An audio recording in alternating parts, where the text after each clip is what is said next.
All right, buckle up, because today we are diving deep into the Byzantine Empire. Gladiators, intrigue, epic battles for glory. You got it. We're diving into the life of a guy history remembers as the last of the Romans, Flavius Belisarius. One of the most fascinating figures in military history. You sent over an awesome article on him, and let me tell you, this isn't your average historical figure. Not at all. Belisarius was a military genius who led armies against impossible odds. He basically held the crumbling Roman Empire together through sheer willpower. And some seriously clever tactics, from what I hear. He was a master strategist, ahead of his time, really. Expert speaker, I'm dying to get into this. Where do we even begin with a guy like this? Well, first you have to understand, we're talking about a time when the Roman Empire, the one we all learned about in school, that one's long gone. Okay, right. The Western Roman Empire falls, things get a little fragmented. Exactly. But in the East, a new Rome rises. Constantinople, a beacon of civilization. The crossroads of trade and culture. Keeping that flame of Roman law, administration, and military might alive for almost another 1,000 years. That's the world Belisarius enters. Wow. Okay, so the Byzantine Empire, it's not just some footnote. We're talking about a major power player. Absolutely. And Belisarius's victories, they weren't just about winning battles. They were about preserving this whole legacy. Okay, talk about pressure. No wonder he's considered such a pivotal figure. He carried the weight of an empire on his shoulders. But let's back up a bit. This article paints a picture of a guy who started from, well, pretty humble beginnings. That's an understatement. Where does this legendary general even come from? Forget the silver spoon. Imagine a young Belisarius in Thrace. Thrace. So not Rome, not Constantinople. Nope, you probably know it better today as Bulgaria, Okay, got a it. region that's always been a crossroads. I've always fought over. For centuries.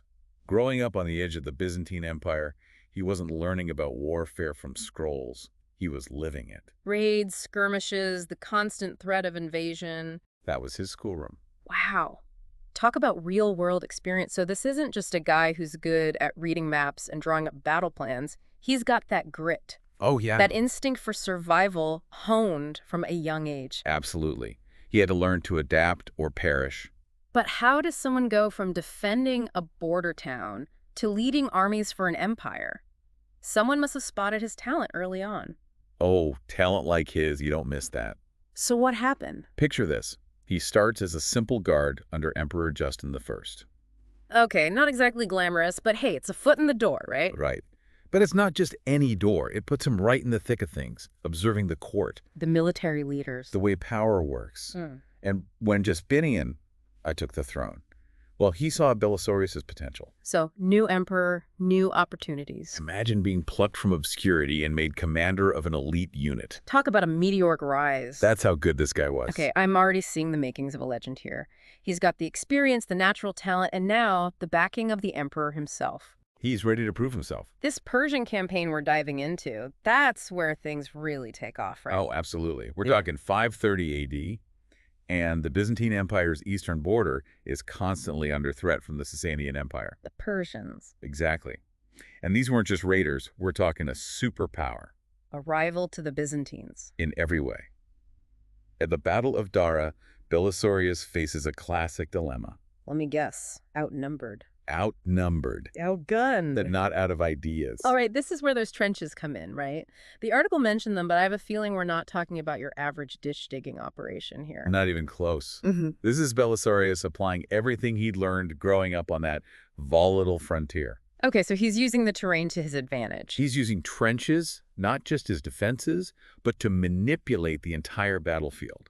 He funnels the Persian army, forcing them into tight spaces with their superior numbers. Become a liability. Exactly. It's like a military version of a judo move. Yeah. Using your opponent's strength against them. Wait, so he turns their advantage into a weakness? That's brilliant. That's Belisarius.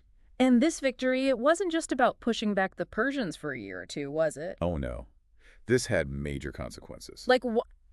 Give me the rundown. This victory, it sent shockwaves through the entire region. Suddenly, the Byzantines, they weren't just holding on. They were a force to be reckoned with. Exactly. And think about it.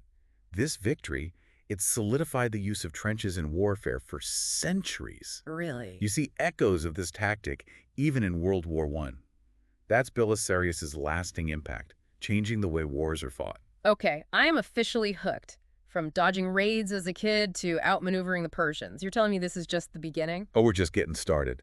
Because Belisarius' next challenge takes him across the Mediterranean Okay, where are we going? to face an enemy who'd been a thorn in the empire's side for far too long, the Vandals.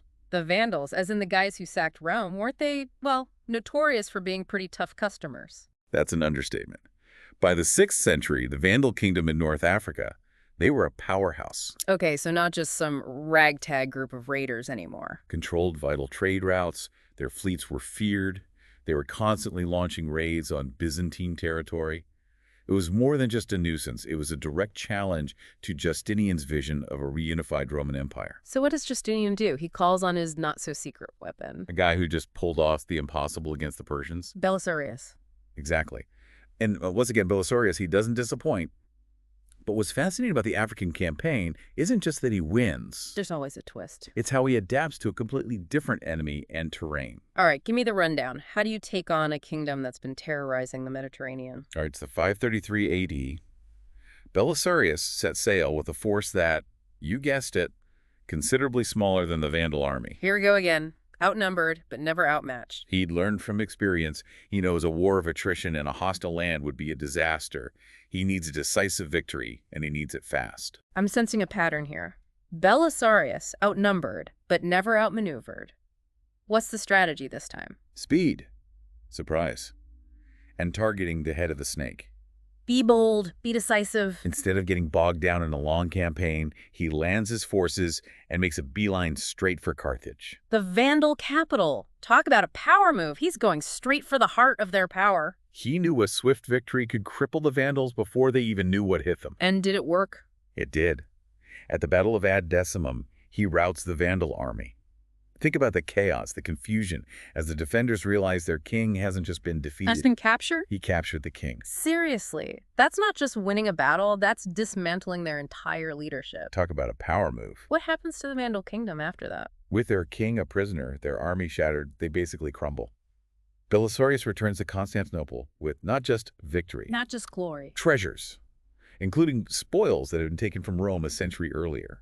Imagine the impact. This is a general who not only defeats enemies, he restores lost glory to the empire. People are starting to whisper that a new Caesar has arrived. Okay, now that's how you make an entrance. This is feeling like more than just military brilliance. This is strategic genius. But I have a feeling this win, it came at a cost. You mentioned those treasures he brought back. You're right. Belisarius returns a hero, but his victories, well, they're starting to attract something dangerous. What's that? Besides a whole lot of attention. Envy. Whispers in the court, rivals spreading rumors. Oh, no, I don't like the sound of that. And at the heart of it all, a question. How long before someone sees this much success as a threat? Even to the emperor himself? Okay. I don't like where this is going. It's about to get complicated. It's like every time Belisarius wins a battle, the stakes get even higher back home.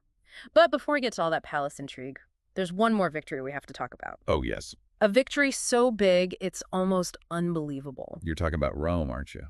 Yeah. I had a feeling this might be coming up, but still. Rome. The actual city of Rome. The one and only. This isn't just another conquest. This is reclaiming a legend. And it's not going to be easy. This is where Belisarius faces the Ostrogoths. Who are the Ostrogoths? The new power in Italy. They're not going to give up Rome without a fight.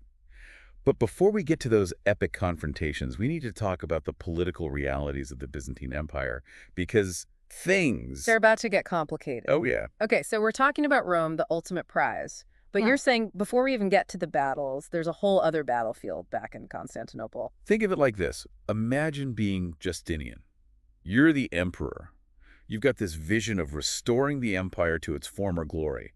But you're also surrounded by rivals, whispers, plots. You can never be sure of anyone. And Belisarius, with every victory, he's not just winning battles, he's becoming a symbol. Of the empire's resurgence. He is the last of the Romans. Exactly.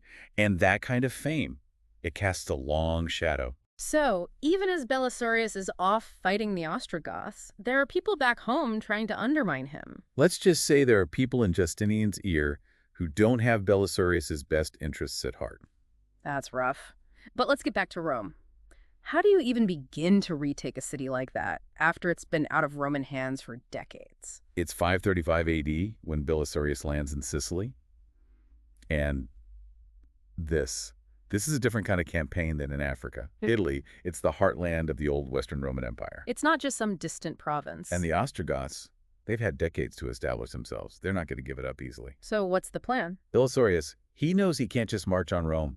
He needs to secure his supply lines, win over the local populations, play the long game. There's that strategic thinking again.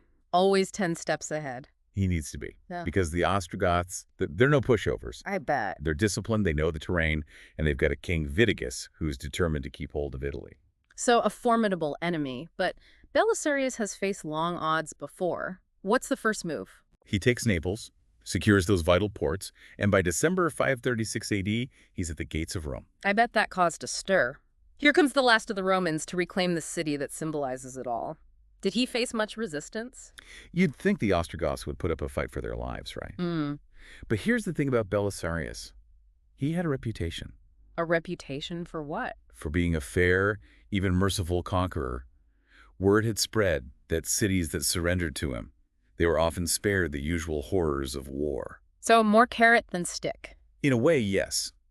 When Belisarius's forces approach Rome, the citizens, well, they basically open the gates. He walks into Rome. After all the battles and the sieges, the actual capture of Rome is anticlimactic. In the best way possible. It's a testament to Belisarius's reputation that he could achieve through diplomacy and strategy what others would have sacrificed countless lives for. That's amazing. But let's be clear, this isn't the end of the story. Oh no, it's barely the beginning. Because holding Rome, that's a whole other challenge, right? The Ostrogoths weren't just going to sit back and let this stand. You've got it. The Ostrogoths, they lay siege to Rome. Here we go. We're talking a year-long siege. Attempts to starve out the city, divert the Tiber River, even bribe Belisarius's own men to betray him. Wow, talk about desperate times. So what does Belisarius do? He's outnumbered, surrounded. This has to be one of his toughest challenges yet. It is, but it's also where his character really shines through. He rallies his men, uses those legendary Roman defenses to their fullest, and he launches these daring counterattacks. Imagine, you're trapped inside a city, the enemy's everywhere, and suddenly your general leads a breakout, scattering the besiegers. It's enough to make you believe in miracles. He's like the ultimate underdog hero. No matter how bad things get, he always finds a way. That's Belisarius. But this is the Ostrogoths we're talking about. They weren't just going to give up. Exactly. The siege, it drags on. But Belisarius, he's playing the long game. What do you mean? He knows that every day the siege continues, the Ostrogoths' resources dwindle. And he's not just reacting. He's sending out detachments, harassing their supply lines, keeping them off balance. It's like he's playing chess while they're stuck playing checkers. Exactly. And then comes the turning point, the Battle of the Milvian Bridge. Belisarius and his cavalry, they completely rout the Ostrogoth forces. It's a decisive victory. Finally. One that breaks the back of the siege and sends the Ostrogoths reeling. That's gotta feel good, a decisive victory after a year of being pinned down. I'm guessing this is where Belisarius marches on Ravenna. You'd think so, right? He's got the momentum, the Ostrogoths are on the back foot. But remember what we said about Justinian? You mean the paranoia? The whispers in the court? Don't tell me they actually reached Belisarius all the way out in Rome. It's more complicated than that. Remember how I said Belisarius' victories, they were making him a symbol? Yeah. Well, Justinian, he sends reinforcements. But he also sends new commanders, men who are more loyal to him than to Belisarius. Oh, I see where this is going. It's not enough to just win battles anymore. He's got to navigate the politics of the empire even while on campaign. And that's a recipe for disaster. So instead of capitalizing on his victory at Rome, Belisarius is stuck dealing with infighting and court politics. Let's just say, those new commanders, they're jealous, they second-guess Belisarius' orders, and the result? A series of setbacks. Missed opportunities. The momentum is lost. So instead of delivering the final blow to the Ostrogoths, Belisarius is stuck playing politics with his own people. Essentially. That's beyond frustrating. It's tragic. This is the guy who saved Rome, and they're pulling the rug out from under him. And it gets worse. Belisarius, frustrated, asks to be recalled. He's tired of the constant interference, the lack of trust. He sails back to Constantinople in 540 AD, having achieved the impossible, but at what cost? Okay, now I'm really starting to feel for this guy. It's one thing to face enemies on the battlefield, but to have your own side turn against you like that, that's a special kind of betrayal. What happens to Belisarius after he returns to Constantinople? So Belisarius is back in Constantinople, fresh off a, well, bittersweet victory. He saved Rome, but it seems like it cost him everything. It's a dangerous time to be Belisarius. I bet. Those whispers against him, they're getting louder, fueled by those jealous of his victories. I remember all those rivals back in the court. But it's not just jealousy, right? I mean, Justinian's got his own problems to deal with. Exactly. Plague, revolts, the empire is stretched thin, and in these uncertain times, a powerful general, He starts to look like a threat. even a potential rival. It's almost Shakespearean. A hero betrayed just when he's at the height of his power. What's the breaking point? What finally pushes Justinian over the edge? It's a combination of things. Yeah. That ongoing war with the Persians, Not going well. understatement. There's unrest within the empire itself, and then there's Belisarius. Remember those new commanders? Yeah. The ones questioning his orders in Italy? Oh, yeah, those guys. Well, those whispers, they make it back to Constantinople. Accusations of disobedience, even treason. Oh, no. So even though he just saved Rome, those accusations, they stick. In 541 AD, Belisarius is stripped of his command, publicly humiliated, accused of plotting against the emperor. Wow. I mean, we're talking about a guy who's dedicated his life to the empire. To be brought down like that. It's a fall from grace that echoes throughout history. The loyal general betrayed by the emperor he served. It's tragic. But here's the thing about Belisarius. He doesn't rail against fate. He doesn't raise an army of his own. He doesn't try to take what he thinks is rightfully his. No. He accepts his fate, Yeah. even when it means being sidelined while the empire he fought for teeters on the brink. There's a certain tragic nobility in that, right? A sense of duty that goes beyond personal ambition. But surely this isn't the end of Belisarius' story. Oh, it's far from over. Because in a strange twist of fate, just a few years later, the empire. They need him again. They need their last of the Romans. The Ostrogoths are back on the offensive in Italy. What? I thought he'd crushed them. I guess those commanders Justinian trusted didn't exactly live up to Belisarius' legacy. Let's say they were better at whispering in ears than winning battles. So they call on the last of the Romans to clean up their mess. It's a desperate time. And Belisarius, despite everything, he answers the call. He goes back, even after how they treated him. He does. But things are different now. He's not the young, ambitious general he once was. He's older, Worn down. weighed down by years of campaigning, and, let's face it, betrayal. And I'm guessing he's not exactly welcomed back with open arms. There's still suspicion, a sense that he's tolerated rather than trusted. He's given a fraction of the resources he needs. Almost like they're setting him up to fail. That's awful. It's worse than that, It is. because he still delivers. Of course he does. He's Belisarius. This Italian campaign, it's a brutal slog. A far cry from the glory days of retaking Rome. Belisarius facing a resurgent enemy hampered by dwindling resources, He's forced to rely on what he knows best. cunning, and experience. It sounds like the odds are stacked against him like never before. They are, and it takes a toll. He wins victories, of course, but they're hard-fought, Pyrrhic victories. His health is failing, his spirit, well. In 548 AD, he finally requests to be recalled to Constantinople, his days as a conqueror over. That's heartbreaking. The last of the Romans reduced to a shadow of his former self, all because of the very empire he dedicated his life to. It's a tragedy. But even then, his story isn't quite over. It isn't. 12 years later, one final test awaits Belisarius, one that will cement his legacy in a way no battlefield victory ever could. Okay, I have to ask, what could possibly top everything Belisarius has already faced? I mean, we're talking about a guy who's fought Persians, Vandals, Ostrogoths. What's left? In 562 AD, a new enemy appears, right on the doorstep of Constantinople. A Bulgar horde. A Bulgar horde, as in right there in modern-day Bulgaria, where Belisarius grew up. It's a cruel twist of fate, isn't it? Talk about adding insult to injury. The region where he learned to fight, the very borders he defended as a young soldier, now pose a threat to the empire's very existence. Tens of thousands strong, they cross the Danube River, and they're heading straight for the heart of the Byzantine Empire. And Belisarius, what's he doing during all of this? Surely they don't call on him again. Not after everything that's happened. They do. But he's not leading armies. Not anymore. So what is he doing? He's living in semi-retirement, stripped of his rank, under suspicion from the court he once served. This is feeling tragically familiar. So what happens? Does he just watch as the city he saved burns? He does what no one expects, perhaps what no one but Belisarius could do. What's that? He rallies a small force, a mix of retired soldiers, local levies, anyone he can find willing to fight. And with this ragtag army, he confronts the Bulgar horde. This is unbelievable. He's facing down an entire horde with a handful of men. This is like David and Goliath all over again. And just like David, Belisarius triumphs. He wins. He doesn't defeat them outright, not this time.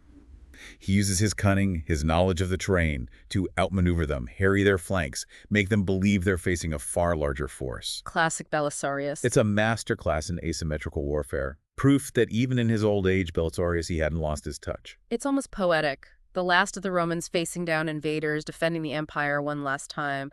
How does it end? What happens to Belisarius? His final victory against the Bulgars. It's a brief reprieve.